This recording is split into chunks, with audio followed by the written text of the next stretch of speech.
students, today's topic is physics circular motion. बहुत ही important topic है, बहुत ही दमदार टॉपिक है circular motion. So what is circular motion? When any point object or a point particle revolving around a circular path, circumference of the circle, maintaining constant distance from the center. अगर कोई भी particle एक circumference में move करता है and this particle is point mass, जैसे एक honey bee है, मधुमक्खी है, वो इस पॉइंट के अबाउट ऐसे गोल घूमती है, एक मच्छर गोल घूमता है, या एक बॉल गोल घूमती है किसी पॉइंट के अबाउट, उसको अपन बोलते हैं circular motion. Maintaining constant distance from the centre, centre से बिल्कुल कांस्टेंट डिस्टेंस वो मेंटेन करता है, that is called circular motion. और जो एक कांस्टेंट डिस्टेंस मेंटेन करता है उसको बोलते हैं centre of the circular path, और ये कहलाता है सरकमफेरेंस 2 पाई r. ओके, तो what is circular motion? The motion, it is a planar motion in which a point mass or a small particle revolve along the circumference of the circle, maintaining constant distance from the center called circle. The distance from center to the circumference is called radius vector. Radius vector is the line joining from center to the particle performing circular motion. मान लो particle यहाँ था, तो ये radius vector कहलाता है. Radius vector में क्या होता है? एरो होता है. रेडियस वेक्टर में क्या रहेगा? एरो रहेगा, represented by radius vector r vector. अब इसको वेक्टर क्यों बोला गया? क्योंकि रेडियस वेक्टर से अपन को पता चल जाता है कि पार्टिकल कहाँ है.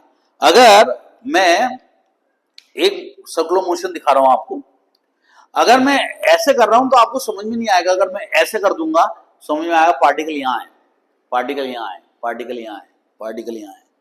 तो आप जो एरो दिखाओगे उससे पता चल जाएगा कि पार्टिकल कहां पे है. तो circular motion is a motion which takes place along the circumference of the circle, maintaining constant distance from the center. अब what is radius vector? Radius vector is a line joining from center to the particle performing circular motion. Radius vector has direction, that's why it's called radius vector. And radius vector gives the position of a particle. Radius vector क्या बताता है? Particle की position कहां है. समझ गए? What is angular displacement? Angular displacement represented by omega. Angular displacement किससे represent करते हैं? Omega. Angular displacement is the angular displacement theta. Omega तो एंगुलर वेलोसिटी होती है. Angular displacement represented by theta. तो ये कहलाता है theta. Theta is the angular displacement. आई समझ में? इसमें दो प्रकार के एंगुलर डिस्प्लेसमेंट होते हैं, एक फाइनाइट एंगुलर डिस्प्लेसमेंट और एक होता है इनफाइनिटेसिमल. इनफाइनिटेसिमल मतलब बहुत ही तेजी से होता है, बहुत कम टाइम के लिए होता है, वो एंगल कहलाता है infinitesimal angular displacement. This is represented by del. किससे रिप्रेजेंट करते हैं? डेल. ये वेक्टर क्वांटिटी होती है, लेकिन थीटा जो होता है ये स्केलर होता है. समझ गए? थीटा इज स्केलर क्योंकि ये वेक्टर्स के लॉ को ओबे नहीं करता, डिसओबे करता है. समझ गए? और ये वेक्टर के लॉ को ओबे करता है, यानी कि commutative property a plus B is equal to B plus A, उस टाइप की जो कम्यूटेटिव प्रॉपर्टी है, एसोसिएटिव प्रॉपर्टी है, उसको वो ओबे करता है. तो ये क्या कहलाता है? वेक्टर. और ये कहलाता है स्केलर. तो जब कोई भी पार्टिकल बिल्कुल बहुत ही कम एंगल कवर करता है बहुत कम टाइम में, उसको बोलते हैं डेल थीटा. तो del theta is a infinitesimal angular displacement and theta is a finite angular displacement. Finite angular displacement क्या होता है? स्केलर क्वांटिटी होती है. What is angular displacement? The angle traced और path traced by radius vector. Path traced by radius vector is called angular displacement. So you came to know. And what is unit? Unit is radian. Unit क्या हो जाएगी? Radian. Okay. अगर degree में question दिया हुआ है 3 degree, 3 degree हुई है या 3 डिग्री लिखा हुआ है, 3 डिग्री का अगर एंगल है तो इसको रेडियन में कैसे कन्वर्ट करोगे? You multiply with pi by 180, pi by 180 multiply कर दोगे तो ये रेडियन में कन्वर्ट हो जाएगा। तो 3 6 या 18, pi by 60, 3 degree means pi by 60 radian. तो pi by 360 multiply pi by 180 multiply कर देंगे तो डिग्री में, डिग्री काय में कन्वर्ट हो जाएगा? रेडियन में कन्वर्ट हो जाएगा। अब what is angular displacement? Angular velocity, angular velocity is the rate of change of angular displacement of the particle. Rate of change of angular displacement of the particle is called angular velocity. Angular velocity क्या होती है? Rate of change of angular displacement. What is angular displacement? the angle traced or path traced by radius vector is called angular displacement. What is angular velocity? Angular velocity is a vector quantity. This is theta upon t, theta upon t. आप 2 pi by capital T भी लिख सकते हो और 2 पाई n भी लिख सकते हो। n is the frequency because frequency is inverse of time period. Frequency is inverse of time period. तो omega is equal to theta upon t, theta की वैल्यू क्या हो जाती है? 2 पाई। अगर यहां से पार्टिकल चलता है तो ये पाई और यहां तक आ गया तो 2 पाई। टाइम कितना लेगा? Capital T. तो 2 pi upon capital T is omega. अगर क्वेश्चन आता है कि एक पार्टिकल 2 डिग्री एक पार्टिकल 2 डिग्री मूव करता है along the circumference of the circle in 3 millisecond, 30 millisecond में वो ट्रेवल करता है, तो आपको निकालना है एंगुलर डिस्प्लेसमेंट क्या होगा। तो ओमेगा इज इक्वल टू, हमारा फॉर्मूला क्या है? Theta upon t. थीटा कितना था? 2 डिग्री। तो 2 इंटू पाई बाई 180 कर दो, समझ गए? और डिवाइडेड बाई क्या करोगे? 30 मिलीसेकंड। मिलीसेकंड को सेकंड में कन्वर्ट करने के लिए -3 मल्टीप्लाई कर देना। आंसर आ जाएगा रेडियन पर सेकंड। आंसर क्या आएगा? रेडियन पर सेकंड। तो एंगुलर वेलोसिटी क्या होती है? Rate of change of angular displacement of the particle is called angular velocity. अगर पार्टिकल अभी यहां है और वो 1 सेकंड में यहां पहुंच जाता है, समझ गए? तो डिवाइड बाय टाइम।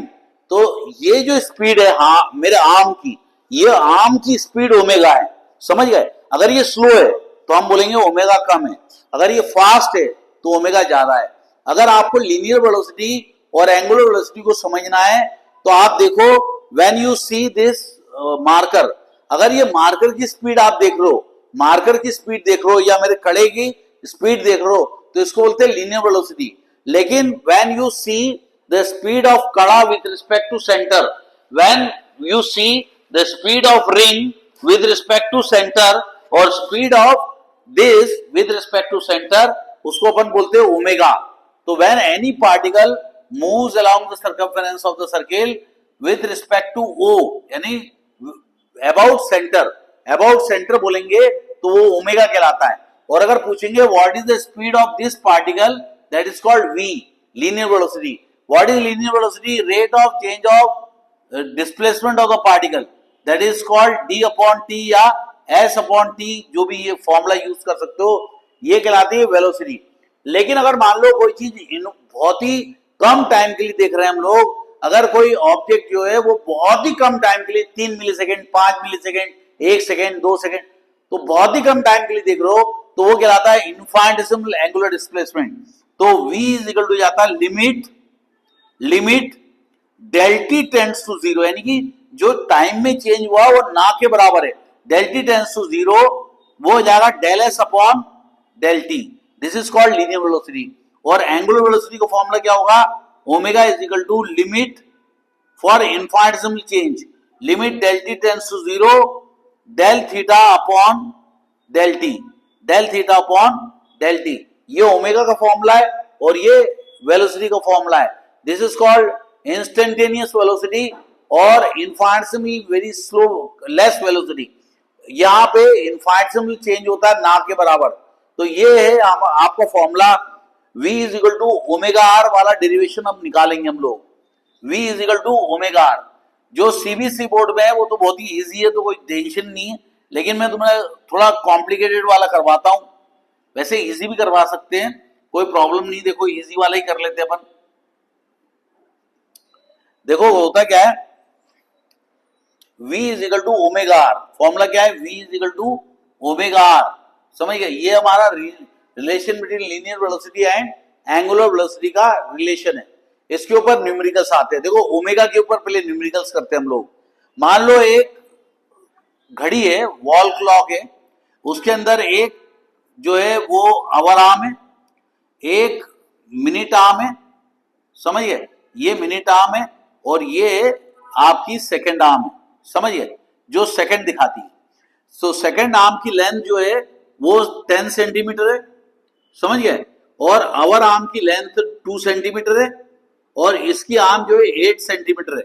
वो पूछेगा what is the speed of A tip, what is the speed of tip. अगर वो टिप की स्पीड पूछ रहा है तो आप बोल सकते हो v पूछ रहा है। क्या पूछ रहा है? v पूछ रहा है। अगर वो बोलता what is the speed of tip about o, about centre o, तब वो ओमेगा हो जाता। या पूछेगा what is speed of arm, what is speed of needle. समझ गए? What is speed of needle. Needle की स्पीड पूछेगा या आर्म की स्पीड पूछेगा तो समझ लेना कि ओमेगा पूछ रहा है। क्या पूछ रहा है? ओमेगा। चलो अब हम फॉर्मूला निकालते हैं। पहली बात कि time period of minute arm, hour arm और सेकेंड आर्म निकाल लेते हैं अपन। समझ गए? चलो सेकेंड आर्म जो होता है वो पूरा 1 मिनट में वापस अपनी जगह पर जाता है ना? सेकेंड आर्म कब आता है? 1 मिनट में। तो सेकेंड आर्म का टाइम पीरियड क्या हो गया? 1 मिनट। 1 मिनट। आवर आर्म कितने देर में आता है? पूरे आवर जो मिनट आर्म क्या आता है? सेकेंड आर्म जो होता है वो 60 सेकंड में होता है, यानी 1 मिनट में ट्रेवल करता है। और जो मिनट आर्म होता है वो कितनी देर में करता है? मिनट आर्म कितनी देर में करता है? रुको, सेकेंड आर्म 60 सेकंड में कर लेता है और मिनट आर्म क्या कितनी देर में करता है? मिनट आर्म करता है 1 घंटे में, है ना? मिनट आर्म कितनी देर में करेगा? मिनट आर्म जरूर देखो कितनी देर में करेगा। ये आवर आर्म तो 12 घंटे में करेगा, आवर आर्म 12 घंटे में करेगा। समझ गए? और सेकेंड आर्म 60 सेकंड में करेगा, 60 सेकंड में सेकेंड आर्म करेगा। और मिनट आर्म कितने देर में करेगा? मिनट आर्म, ये मिनट आर्म यहां से चला मिनट आर्म ये चला 1 घंटे में पूरा आ जाएगा, 1 आवर। इसका रहेगा 1 आवर, है ना? इसका 1 आवर आ गया और इसका आ गया 12 घंटे। समझिए? अब हमारे पास फॉर्मूला क्या है? ओमेगा निकालेंगे। ओमेगा इज इक्वल टू होता है 2 पाई बाई कैपिटल टी। चलो आवर आर्म का निकालेंगे तो क्या होगा? आवर आर्म में टाइम क्या है? 12 घंटे। तो अपन उसको सेकंड में कन्वर्ट कर लेंगे तो ये जाएगा 2 पाई अपॉन 12 इंटू 3600। सेकंड में कन्वर्ट कर दिया अपन ने 3600। इसको सॉल्व कर देना, 2 6 या 12 काट देना, फिर सॉल्व कर लेना और इसको आंसर निकाल लेना और ये निकलेगा रेडियन पर सेकंड। या आपकी स्पीड निकल गई आवर आर्म की, यानी इसकी स्पीड निकल गई। अब वो पूछेगा what is speed of minute arm. Minute arm कितने करता है? 1 घंटे में। तो 2 पाई बाई, अब 1 घंटे में क्या होता है? 1 घंटे में आपका 3600 हो जाएगा तो ये हो जाएगा 3600। और सेकेंड आर्म क्या करता है? 1 मिनट में। तो 2 पाई बाई 60, सबकी यूनिट आ जाएगी रेडियन पर सेकेंड।